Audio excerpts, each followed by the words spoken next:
শশী পাঁজার বাড়িতে যখন আক্রমণের ঘটনা ঘটে তখন পুলিশও ছিল না, কেন্দ্রীয় বাহিনীও ছিল না।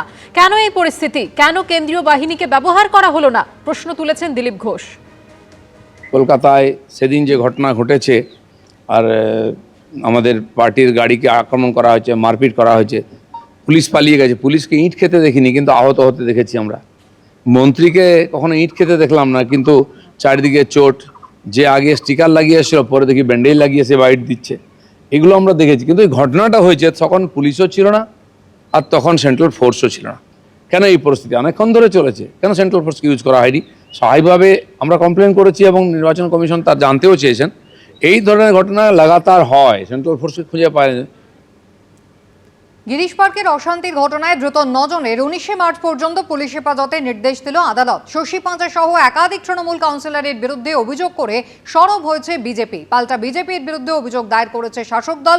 বউবাজার থানার আহত ওসি সহ এক কনস্টেবল হাসপাতালে চিকিৎসাধীন রয়েছেন বলে দাবি পুলিশের। ইট ব্রিক্স সরাসরি পেটে। আমি হয়তো এই অংশটাও দেখাতে পারবো না, এখানেও কাটা ছেঁড়া। শশী পাঁজা কাল খুব ড্রামা করছিলেন, তার গুরু যেমন চেলাও তো ড্রামা কুইন হবে। শনিবার নরেন্দ্র মোদীর ব্রিগেড সমাবেশের দিন তৃণমূল বিজেপি সংঘর্ষে এভাবেই রণক্ষেত্রের চেহারা নেয় গিরিশ পার্ক। ওই ঘটনায় এখনো পর্যন্ত বেশ কয়েকজনকে গ্রেফতার করেছে পুলিশ। অন্যদিকে শনিবারের ঘটনায় শশী পাঁজা সহ একাধিক তৃণমূল কাউন্সিলরদের বিরুদ্ধে অভিযোগ তুলল বিজেপি। শনিবার গিরিশ পার্ক থানা ও কলকাতা পুলিশ কমিশনারের কাছে মেল মারফত এই অভিযোগ জানিয়েছেন এক বিজেপি নেত্রী। তাঁর দাবি, শনিবার বেলা 12:30 নাগাদ শশী পাঁজার বাড়ির সামনে বিজেপি কর্মীদের গাড়ি আটকে দেওয়া হয়েছে বলে খবর আসে। বিজেপি কর্মীরা প্রতিবাদ করলে পাল্টা তাঁদের বাস লক্ষ্য করে পাথর ছোড়া হয়। বিজেপি নেত্রীর আরও অভিযোগ, মন্ত্রী শশী পাঁজার নেতৃত্বে অন্ততপক্ষে 40 থেকে 50 জনকে হামলা করতে দেখা যায়। আমি ডক্টর শশী পাঁজার নামে অভিযুক্ত করেছি। আমরা সবাই ব্রিগেড যাওয়ার জন্য রেডি হচ্ছিলাম। একজন এসে বলছে, দিদি শশী পাঁজা না গিরিশ পার্ক ক্রসিং এ কোনো গাড়ি যেতে দিচ্ছে না, আমাদের গাড়িও রুকে দিয়েছে। আমি গিয়ে দেখছি শশী পাঁজা নিজে 600-700 লোককে নিয়ে আর কন্টিনিউ বলছে গাড়ি যেতে দেবে না, গাড়িটা ভাঙচুর করলো আমার সামনে। আমি ওনাকে রিকোয়েস্ট করছি, দাদা ফোর্স আনান, কেউ কিচ্ছু শুনছে না, দাঁড়িয়ে খালি তামাশা দেখছিল, আমাকে মার খাওয়াচ্ছিল, কিন্তু ওনার কোনো প্রতিক্রিয়া ছিল না। আমরা গুন্ডা নই, আমাদের মারতে পারে, তার কারণ ওদের কাছে তো গুন্ডা রয়েছে। ওদের কাছে তো সেই গুজরাট থেকে খুনিদেরও নিয়ে আসতে পারে, ওদের কাছে বুলডোজার যোগীজির কাছ থেকে।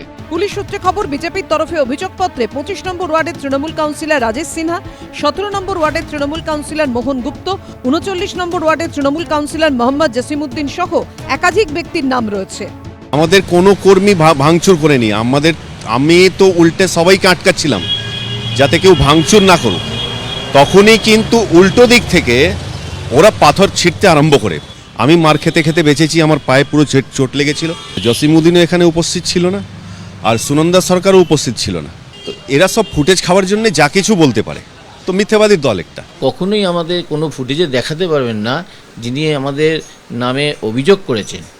উনি বরঞ্চ ইঙ্গিত করে ম্যাডামের দিকে আজে বাজে কথা বলা এবং ওর প্ররোচনাতেই ওদের বাসেতে যারা লোকজন ছিল সব নেবে, নিজেরা প্রথমে নিজেদের বাসগুলো ভেঙে তারপরে আমাদের দিকে অ্যাটাক করে।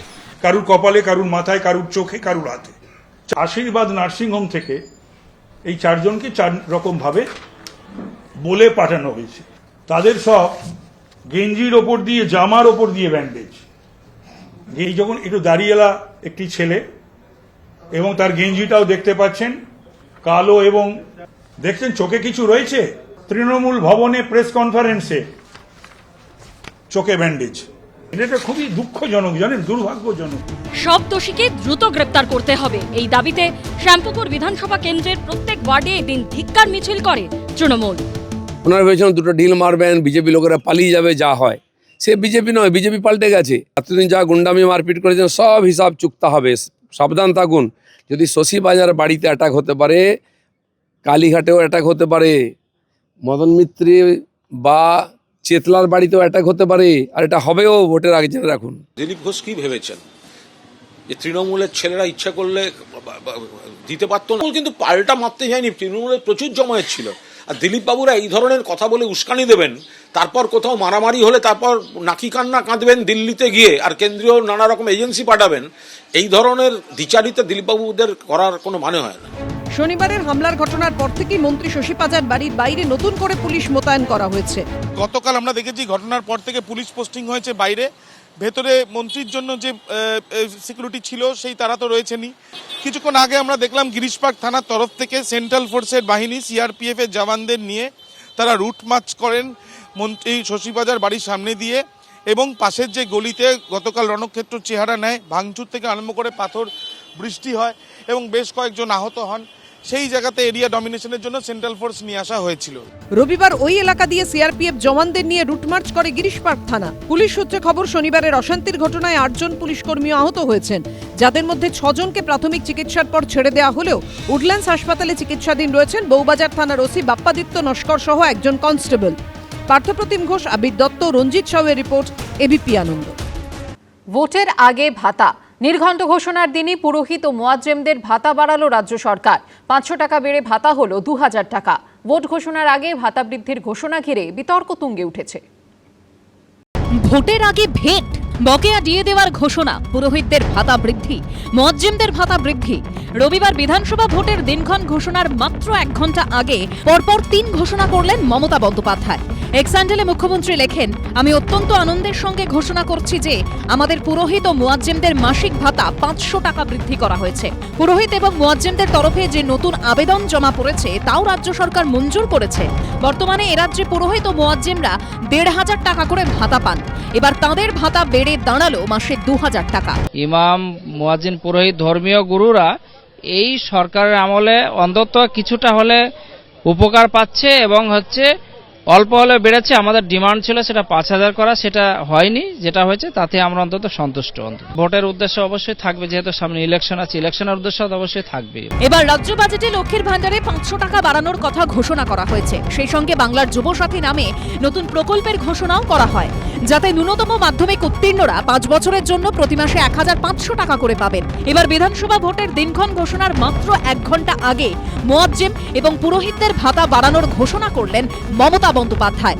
জানিয়ে রাজনৈতিক চর্চা তুঙ্গে উঠেছে। 500 টাকা বাড়াতে পারেন, 1000 টাকা বাড়াতে পারেন, 3000 টাকা বাড়াতে পারেন। যারা ভাতা নেবেন তারা এটা জানেন, এই ভাতাটা তাদেরই টাকা।